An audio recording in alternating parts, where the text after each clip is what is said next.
ओम नमो भगवते वासुदेवाय नमः। प्यारे भक्तगणों, आज आप सभी श्रवण करेंगे होली भाई दूज की पौराणिक कथा। चैत्र मास की द्वितीया तिथि को होली भाई दूज का पर्व मनाया जाता है। यह भाई बहन के अटूट प्रेम और अनन्य सौहार्द के प्रतीक है। इस दिन बहन अपने भाइयों को तिलक कर उनके सुखद एवं निरोगी जीवन की कामना करती है। वही भाई अपनी बहन की रक्षा का संकल्प लेता है और उपहार भेंट करता है। धार्मिक ग्रंथों की माने तो भाई दूज वाले दिन यमराज अपनी बहन यमुना के घर जाते हैं। उन्होंने यमुना को वचन दिया था कि भाई दूज के दिन जो भी भाई अपनी बहन के घर जाकर तिलक लगाकर भोजन ग्रहण करेगा, उसे नरक की यातनाओं से मुक्ति मिलेगी और यम का भय नहीं होगा। मान्यता है कि इस दिन विघ्नहर्ता भगवान गणेश की पूजा अर्चना के बाद यमदेव की पूजा करनी चाहिए तथा व्रत कथा का पाठ करना चाहिए।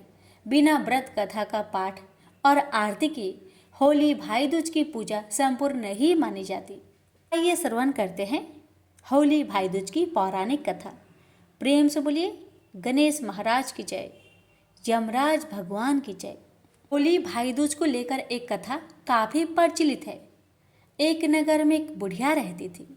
बुढ़िया के 2 बच्चे, एक बेटा और एक बेटी थी। बेटी की शादी हो चुकी थी। एक बार होली के बाद बेटी के मन में अचानक अपनी बहन से मिलने का ख्याल आया और उसने अपनी माँ से बहन के यहाँ जाकर तिलक कराने का आग्रह किया। बेटे के लगातार आग्रह करने पर माँ ने उसे अपनी बहन के यहाँ जाने की इजाज़त दे दी। घर से निकलने के बाद रास्ते में एक नदी मिली। नदी ने कहा कि मैं तेरा काल हूँ और इसमें पैर रखते ही तो डूब जाओगे। इसे सुन भाई भयभीत हो गया और उसने कहा कि मैं अपनी बहन से तिलक करा लूँ, फिर मेरे प्राण ले लेना। इसके बाद जैसे ही वह थोड़ी आगे बढ़ा, जंगल में उसे एक खूंखार शेर मिला। उसने शेर से भी यही कहा। कुछ दूर चलने के बाद एक सांप ने उसके पैर को जकड़ लिया। बुढ़िया के बेटे ने सांप को भी यही बताया। इसके बाद वह अपनी बहन के घर जा पहुंचा। बहन ने भाई को देखते ही उसे अपने गले से लगा लिया और तिलक लगाने के बाद बैठाकर भोजन करवाया। भोजन करते वक्त भाई को उदास देख बहन काफ़ी दुखी हो जाती है और उससे उसके दुख का कारण पूछती है। यह सब जानने के बाद बहन भाई के साथ चलने को तैयार हो जाती है। वह एक तालाब के पास जाती है जहां उसे एक बुढ़िया मिलती है। बहन काफ़ी चिंतित होकर बुढ़िया को अपनी सारी परेशानी बताती है। इसे सुन बुढ़िया कहती है, ये सब तेरे पिछले जन्मों का कर्म है जो तुम्हारे भाई को भुगतना पड़ रहा है। यदि तुम अपने भाई को बचाना चाहती हो तो उस पर आने वाले हर विपदा को टाल सकती हो।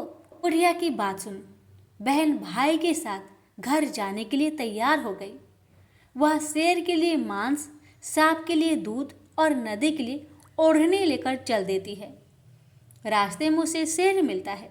शेर को देखते ही वह उसके सामने मांस डाल देती है। फिर कुछ दूर चलते ही सांप उसे देखकर फुफकार रहा होता है। वह उसके सामने दूध रख देती है। वहीं लड़के को देख नदी की लहरें तेज हो जाती है। वह उसे ओढ़नी ओढ़ा देती है। इस प्रकार बहन अपने भाई के ऊपर आने वाली हर विपदा को टाल देती है। इस दिन से प्रत्येक वर्ष चैत्र मास की द्वितीया तिथि यानी होली के अगले दिन भाई दूज का पर्व मनाया जाता है। आप सुनेंगे चित्रगुप्त भगवान की कथा। एक समय की बात है, किसी शहर में एक मनोहर नाम का राजा रहता था। वह कभी किसी का भला नहीं करता था। वह एक अन्यायी और अत्याचारी राजा था। एक दिन वह अपने राज्य में भटक रहा था। तभी उसका सामना एक पूजा कर रहे ब्राह्मण से हुआ।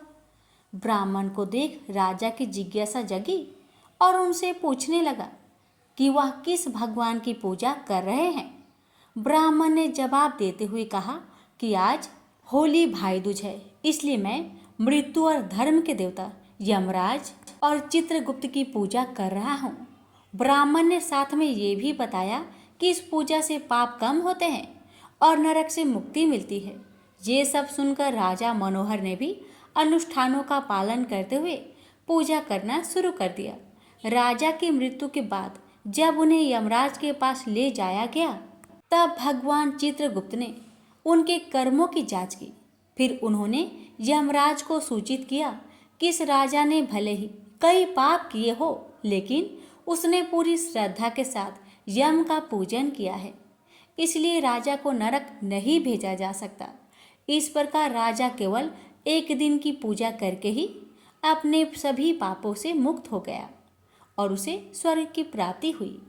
प्रेम से बोलिए यमराज भगवान की जय, चित्रगुप्त भगवान की जय। धर्मराज भगवान की कथा। शाम का समय था। पंछी अपने अपने घोंसले की ओर लौट रहे थे, पर वह बढ़ा जा रहा था बिना किसी थकान और पछतावे के।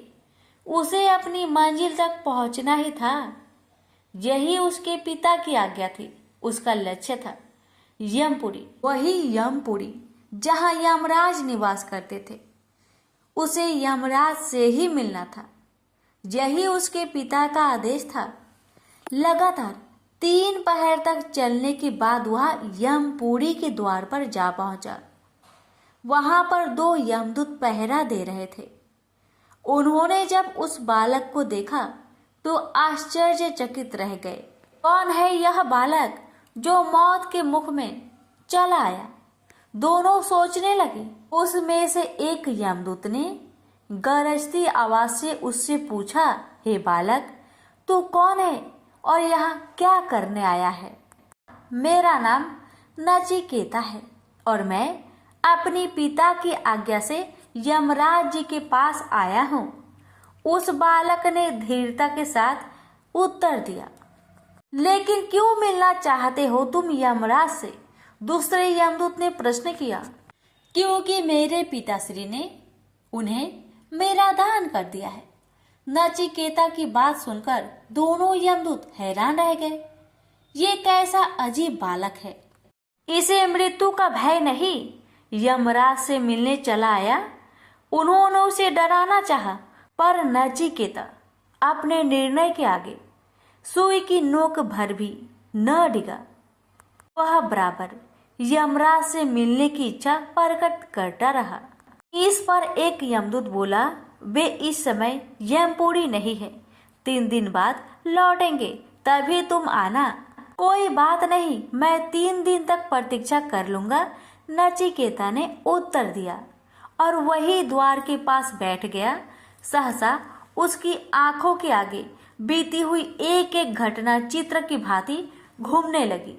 नचिकेता के पिता ऋषि बाजश्रवा ने एक बड़े यज्ञ का आयोजन किया था।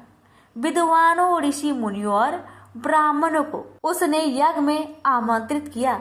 ब्राह्मणों को आशा थी कि यज्ञ की समाप्ति पर बाजश्रवा की ओर से उन्हें अच्छी दक्षिणा मिलेगी। लेकिन जब यज्ञ समाप्त हुआ और बाजश्रवा ने दक्षिणा देनी शुरू की तो सभी आश्चर्यचकित रह गए। दक्षिणा में वह उन गायों को दे रहा था जो कि बूढ़ी हो चुकी थी और दूध भी न देती थी।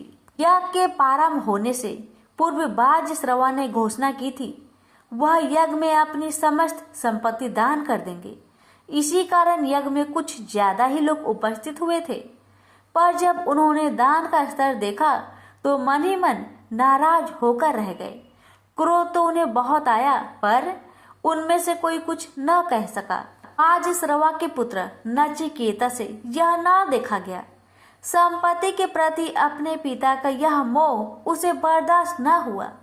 वह अपने पिता के पास जाकर बोला, पिताजी, ये आप क्या कर रहे हैं? देखते नहीं हो मैं ब्राह्मण को दान दे रहा हूँ। बाजश्रवा ने कहा, लेकिन ये गाय तो बूढ़ी है, जबकि आपको अच्छी गायों का दान देनी चाहिए। नचिकेता ने विनम्रता पूर्वक कहा, क्या तुम मुझसे ज्यादा जानते हो कि कौन सी चीज दान में देनी चाहिए, कौन सी नहीं? बाजश्रवा ने झल्लाकर प्रश्न किया। हाँ पिताजी, नचिकेता ने कहा, दान में वह वस्तु दी जानी चाहिए जो व्यक्ति को सबसे ज्यादा प्रिय हो और सबसे प्रिय तो आपको मैं हूँ। आप मुझे किसको दान में देंगे? नचिकेता की इस बात का बाजसरवा ने कोई उत्तर ना दिया, पर नचिकेता ने हठ पकड़ ली। बार बार यही प्रश्न करता रहा कि पिताजी, आप मुझे किसको दान में देंगे? काफी देर तक बाजसरवा देखता रहा, पर जब नचिकेता न माना तो वह झल्ला कर बोला, जा जा, मैंने तुझे यमराज को दान दिया। लेकिन अगले ही पल बाजसरवा ठिठका। ये उसने क्या कह दिया? अपने इकलौते पुत्र को यमराज को दान में किया। पर अब क्या हो सकता था? नचिकेता भी ठहरा ढिंढ निश्चयी। वह कहाँ पीछे रहने वाला था। मैं आपकी आज्ञा का पालन करूंगा पिताजी, आप बिल्कुल चिंतित ना हो। बाजसरवा ने बहुत तरह समझाया, पर नचिकेता न माना। उसने सभी परिजनों से अंतिम भेंट की और यमराज से मिलने के लिए चल पड़ा। जिसने भी यह सुना आश्चर्यचकित हुए बिना न रह सका। सभी उसके साहस की प्रशंसा करने लगे। यमपुरी के द्वार पर बैठा नचिकेता बीती बातें सोच रहा था। उसे इस बात का संतोष था कि वह पिता की आज्ञा का पालन कर रहा था। लगातार 3 दिन तक वह यमपुरी के बाहर बैठा यमराज की प्रतीक्षा करता रहा। तीसरे दिन जब यमराज आए तो वे नचिकेता को देखकर चौंके। जब उन्हें उसके बारे में मालूम हुआ तो वे भी आश्चर्यचकित रह गए। अंत में उन्होंने नचिकेता को अपने कक्ष में बुला भेजा। यमराज के कक्ष में पहुंचते ही नचिकेता ने उन्हें प्रणाम किया। उस समय उसके चेहरे पर अपूर्व तेज था। उसे देखकर यमराज बोले, वत्स, मैं तुम्हारी पितृ भक्ति और दृढ़ निश्चय से बहुत प्रसन्न हुआ। तुम मुझसे कोई भी 3 वर मांग सकते हो। यह सुनकर नचिकेता की प्रसन्नता की सीमा न रही। वह बोला, पहला वरदान तो आप यह दे कि मेरे पिता की क्रोध शांत हो जाए और वे मुझे पहले की तरह प्यार करे। ऐसा ही होगा। यमराज बोले, दूसरा वरदान मांगो। किंतु इस बार नचिकेता सोच में पड़ गया। अब वह क्या मांगे? उसे तो किसी चीज की इच्छा ही नहीं। अचानक उसे ध्यान आया कि मेरे पिता ने यज्ञ स्वर्ग की प्राप्ति के लिए किया था, क्यों न मैं ही उसे मांगू। यह सोचकर वह बोला, मुझे स्वर्ग की प्राप्ति किस प्रकार हो सकती है। यमराज चक्कर में पड़ गए, पर वचन दे चुके थे, इसलिए उन्होंने वह भी बता दिया। तीसरा वह अंतिम वरदान मांगने के लिए कहा। नचिकेता कुछ समय तक सोच में डूबा रहा, फिर बोला, आत्मा का रहस्य क्या है, कृपया समझाए। नचिकेता के मुख से इस प्रश्न की आशा यमराज को बिल्कुल न थी। उन्होंने उसे और कोई वरदान मांगने को कहा और बोले, यह विषय इतना गूढ़ है कि हर कोई इसे नहीं समझ सकता। पर नचिकेता अपनी बात पर अड़ा रहा और निर्णायक स्वर में बोला, अगर आपको कुछ देना ही है तो मेरे इस प्रश्न का उत्तर दे, अन्यथा रहने दे, क्योंकि मुझे अन्य कोई भी वस्तु नहीं चाहिए। वे उसे आशीर्वाद देते हुए बोले, वत्स, ये ऐसा रहस्य है तो मैं भी नहीं जानता, और यदि तुम ज्ञान प्राप्त करो और विद्या अध्ययन करो तो सिर्फ इसी प्रश्न का ही नहीं बल्कि संसार के सभी प्रश्नों का उत्तर प्राप्त कर सकते हो, क्योंकि विद्या वह खजाना है जिसकी बराबरी संसार की कोई दूसरी वस्तु नहीं कर सकती। उसके बाद यमराज ने नचिकेता को आशीर्वाद देकर उसे उसके पिता के पास वापस भेज दिया। वहां से लौटने के बाद नचिकेता अध्ययन में लग गया, क्योंकि जीवन की सही राह उसे प्राप्त हो चुकी थी। उसी राह पर चलकर वह एक बहुत बड़ा विद्वान बना और सारे संसार में उसका नाम अमर हो गया। प्रेम से बोलिए धर्मराज भगवान की जय। धर्मराज और पोपाबाई की कथा। किसी गांव में एक भाई बहन रहते थे। भाई की शादी हो गई थी, लेकिन उसकी बहन की शादी नहीं हुई थी। बहन का नाम पोपाबाई था। पोपाबाई हमेशा व्रत और नियम करती थी। एक दिन उसके भाई भाभी ने उससे शादी के लिए कहा, तब उसने शादी के लिए मना कर दिया। उसने अपनी भाई भाभी से कहा, मेरे रहने के लिए गांव के बाहर एक झोपड़ी बनवा दो, मैं उसी में रहकर अपना जीवन व्यतीत कर लूंगी। गांव के सभी लोगों से कहा, हे गांव वालों, आप लोग अपने अपने गाय बछड़ों को मेरे झोपड़े के पास घास चरने के लिए छोड़ दिया करो। मैं सभी की गाय बछड़ों की देखभाल किया करूंगी। जो भी कुछ बचा खुचा खाना हो वह भेज देना, मैं वही खाकर रह लूंगी। इसी तरह बहुत दिन बीत गए। एक दिन उस देश का राजा शिकार खेलने जंगल को जा रहा था कि उसकी नजर गांव के बाहर बने पोपा बाई के झोपड़ी पर पड़ी। राजा झोपड़े के पास जाकर आवाज लगाने लगा, यहाँ कौन रहता है? जब कोई भी उत्तर नहीं मिला तो झोपड़े के दरवाजे को खटखटाने लगा। खटखटाने की आवाज सुनकर पोपा बाई ने अंदर से ही पूछा, बाहर कौन है? बार बार दरवाजा क्यों खटखटा रहे हो? क्या काम है? तब राजा ने उत्तर दिया, मैं इस देश का राजा हूँ, मैं तुम्हारे साथ विवाह करना चाहता हूँ।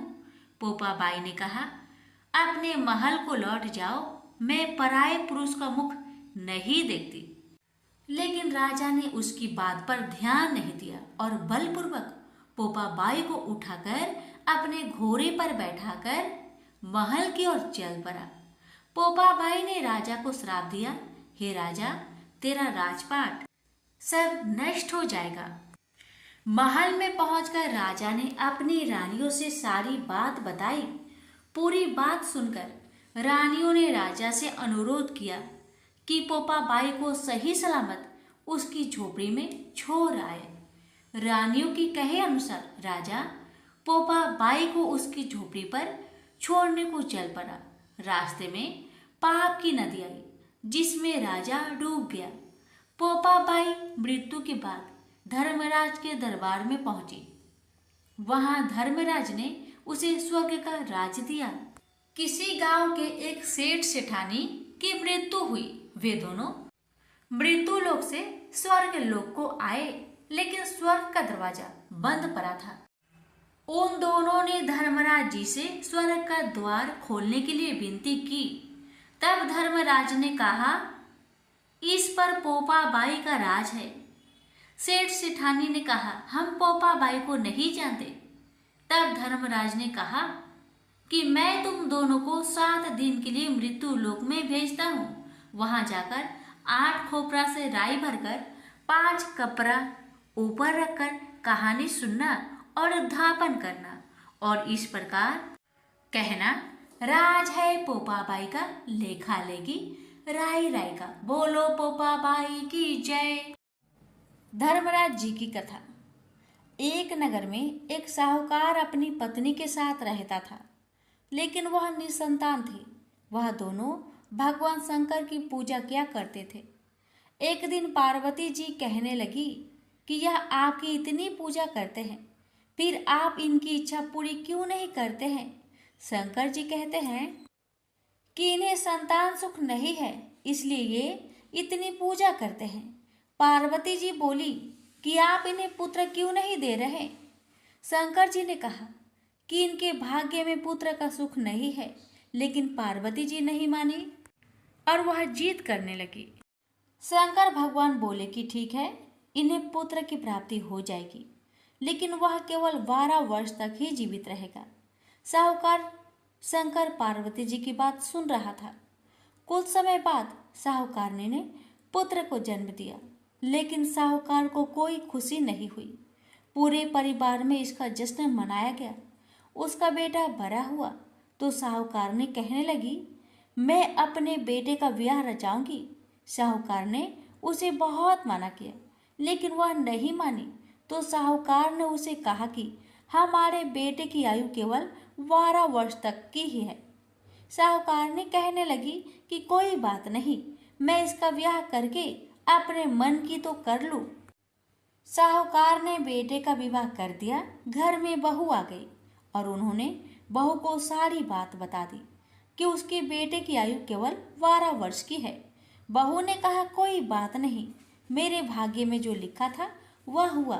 अब हम तीनों मिलकर पूजा किया करेंगे। और उन्होंने हर रोज पूजा आरंभ कर दी।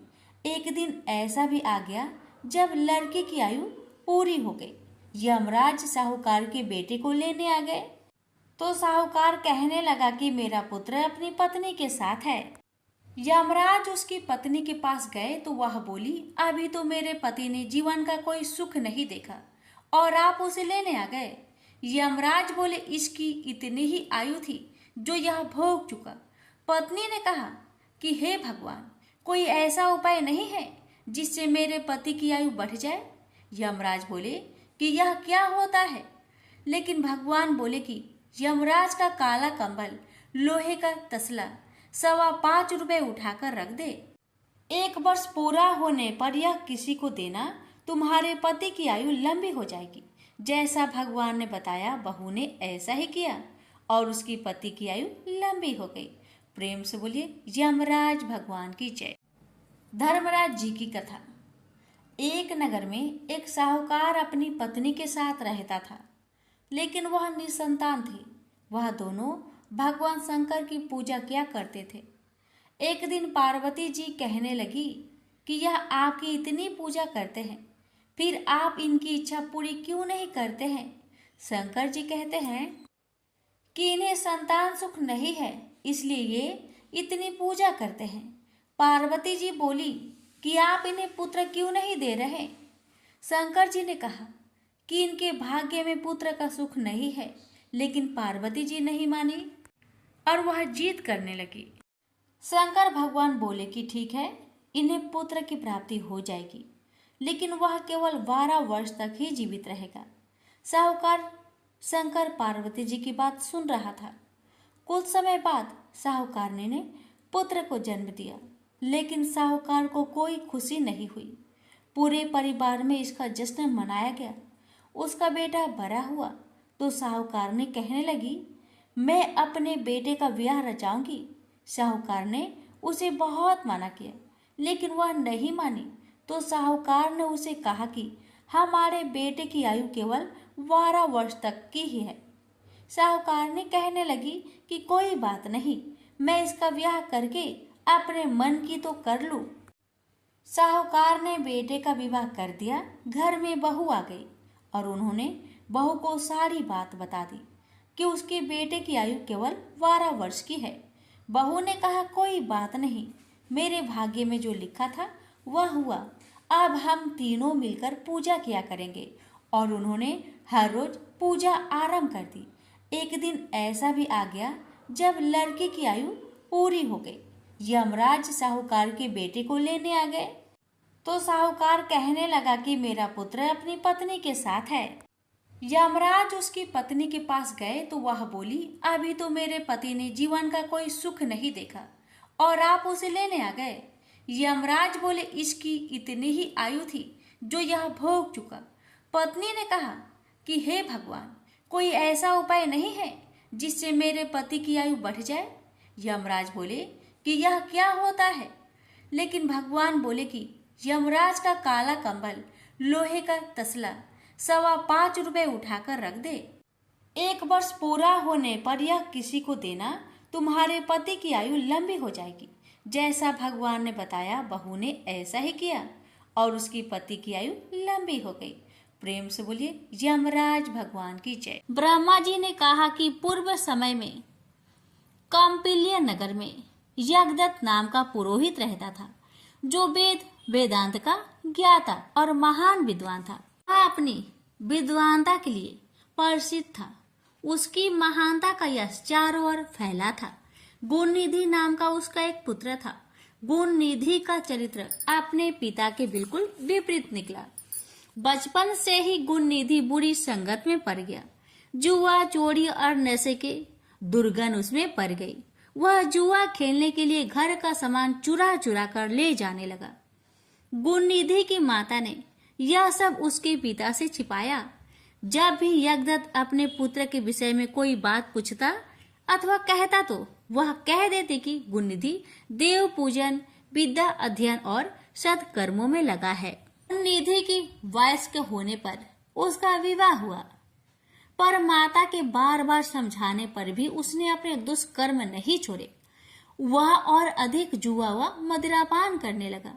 माता ने कहा, पुत्र, यदि राजा को तुम्हारे दुष्कर्म का पता चल गया तो वे तुम्हारे पिता को आजीविका से निकाल देंगे, जिसके कारण तुम्हारे पिता को अत्यधिक दुख व कष्ट होगा। लेकिन पुत्र ने माता का कहना भी नहीं माना।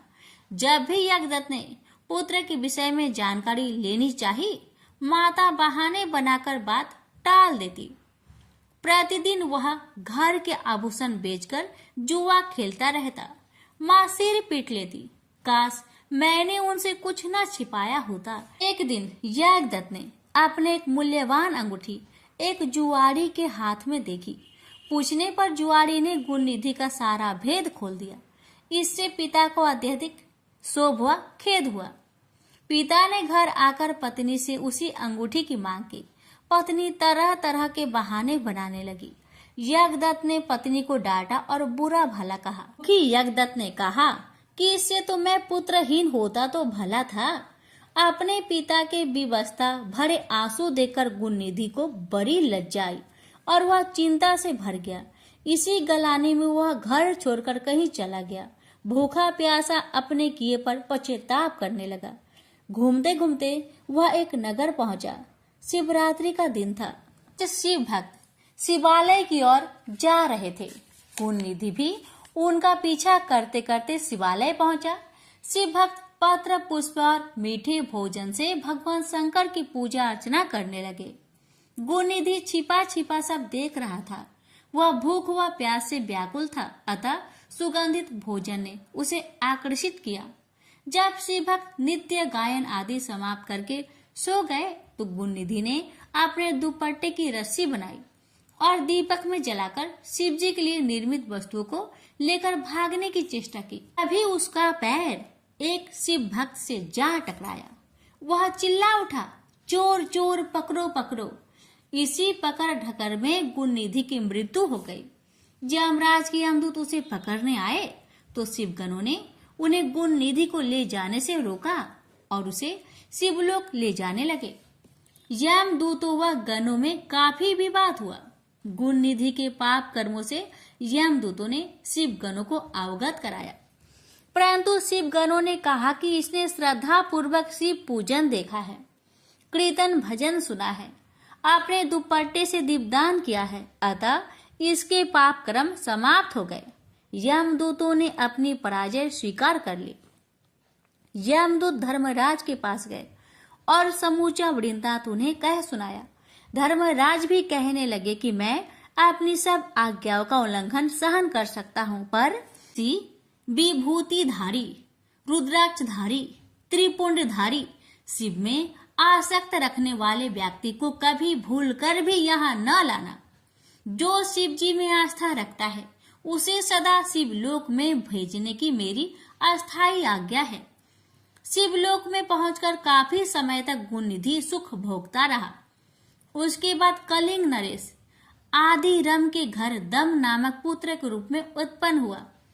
वह बालपन से ही शिव जी की आराधना करने लगा। वह इतना पक्का शिव भक्त हुआ कि पिता की मृत्यु के बाद दम यानी गुणनिधि ने देवालय में दीपदान का राजकीय आदेश दे दिया। मृत्यु के उपरांत वही दम शिव जी की कृपा से अलका देश का शासक बना, जो पिछले जन्मों में गुणनिधि था। अलका प्रदेश का राजा बनने के बाद गुणनिधि निरंतर शिव जी की आराधना में लीन रहने लगा। उसने 12,000 वर्षों तक तप करके शिव जी को ऐसे प्रसन्न किया कि वे उसे देवी अंबिका सहित वरदान देने अलकापुरी आए। तब भगवान शिव ने ध्यान मग्न अपने भक्त गुणनिधि को आंखें खोलने के लिए कहा। गुणनिधि ने अपने नेत्र खोलकर भगवान शंकर व माता पार्वती के दर्शन किए। भगवती उमा के अनुपम रूप, सौंदर्य और सौभाग्य को देखकर गुणनिधि को विस्मय हुआ। उसकी कुदृष्टि माता पर पड़ी। भगवती ने उसे बाएं नेत्र से अपने को घूरते हुए पाया तो शिव जी की ओर जिज्ञासा पूर्वक देखा, पर शिव जी से उन्हें पता लगा कि वह उनका पुत्र है और उनके सौभाग्य की प्रशंसा कर रहा है। फिर गुणनिधि ने उनके चरण स्पर्श किए। शिव जी ने प्रसन्न होकर गुणनिधि को यक्ष कुबेर बनने का वरदान दिया। साथ ही यह आज्ञा दी कि अलकापुरी को अपना स्थायी निवास स्थान बना ले। गुणनिधि श्रद्धा पूर्वक चरण स्पर्श करता हुआ माता के चरणों में गिर पड़ा। भगवती ने उसे वरदान दिया, अटूट शिव भक्त बने रहो। मेरे रूप के प्रति देश के कारण तुम्हारा फूटा हुआ नेत्र पीत वर्ण का हो जाएगा तथा तुम्हारा नाम कुबेर होगा। तभी से वह अलकापुरी के समीप एक नगर में रहने लगा। उस नगर का निर्माण विश्वकर्मा ने किया था। शिल्पकार विश्वकर्मा ने कैलाश पर्वत पर भी एक सुंदर सुविधाजनक रहने का स्थान बनाया, जहां आकर शंकर जी आत्मस्थ होकर योगलीन हो जाते हैं। कथा। एक ब्राह्मण थी जो कि मरकर धर्मराज जी भगवान के घर गई। वहां जाकर उसने कहा, मुझे धर्मराज जी के मंदिर की रास्ता बता दो, मुझे जाना है। स्वर्ग से एक दूत आए और बोले, ब्राह्मणी आपको क्या चाहिए? तब ब्राह्मणी बोली, मुझे धर्मराज भगवान के मंदिर की रास्ता बता दो। इतना कहकर आगे आगे दूत और पीछे पीछे ब्राह्मणी मंदिर तक गई। ब्राह्मणी बहुत धार्मिक महिला थी। उसने बहुत दान पुण्य कर रखे थे। उसे विश्वास था कि उसके लिए धर्मराज जी की मंदिर का रास्ता अवश्य खुल जाएगा। ब्राह्मणी ने वहां जाकर देखा, वहां बड़ा सा मंदिर था। सोने का सिंहासन था, हीरे मोती से जटित छतरी थी। धर्मराज जी न्याय सभा में बैठे साक्षात इंद्र के समान शोभा पा रहे थे और न्याय नीति से अपना राज्य संभाल रहे थे। यमराज जी सबको कर्म अनुसार दंड दे रहे थे। ब्राह्मणी ने जाकर उन्हें प्रणाम किया और बोली, भगवान मुझे बैकुंठ जाना है। धर्मराज जी ने चित्रगुप्त से कहा कि इस ब्राह्मणी का लेखा जोखा मुझे सुनाओ। तब चित्रगुप्त ने लेखा जोखा सुनाया। सुनकर धर्मराज जी ने कहा, तुमने सब धर्म किए हैं पर धर्मराज जी की कहानी नहीं सुनी। बैकुंठ में तुम कैसे जाएगी? ब्राह्मणी बोली, हे भगवान, धर्मराज जी की कहानी का क्या नियम है, कृपा करके आप मुझे बताए। तब धर्मराज जी बोले, कोई 1 साल, कोई 6 महीने, कोई 7 दिन ही सुने, पर धर्मराज जी की कहानी अवश्य सुने, फिर उसका उद्यापन कर दे।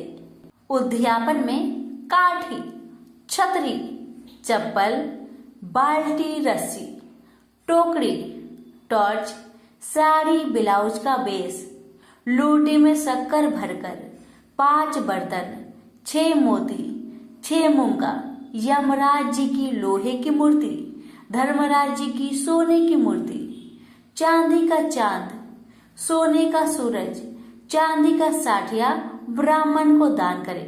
प्रतिदिन चावल का साठिया बनाकर कहानी सुने। यह बात सुनकर ब्राह्मणी बोली, भगवान मुझे 7 दिन वापस पृथ्वी लोक में जाने की आज्ञा दे। मैं कहानी सुनकर वापस आ जाऊंगी। धर्मराज जी ने उसका लेखा जोखा देकर 7 दिन के लिए पृथ्वी पर भेज दिया। ब्राह्मणी जीवित हो गई। ब्राह्मणी ने अपने परिवार वालों से कहा कि मैं 7 दिन के लिए धर्मराज जी की कहानी सुनने के लिए धरती पर वापस आई हूँ। इस कथा को सुनने से बड़ा पुण्य मिलता है। उसने चावल का साथिया बनाकर परिवार के साथ 7 दिन तक धर्मराज जी की कथा सुनी। 7 दिन पूरे होने पर वापस धर्मराज जी का बुलावा आया और ब्राह्मणी को बैकुंठ में श्री हरि की चरणों में स्थान मिला। प्रेम से बोलिए धर्मराज भगवान की जय।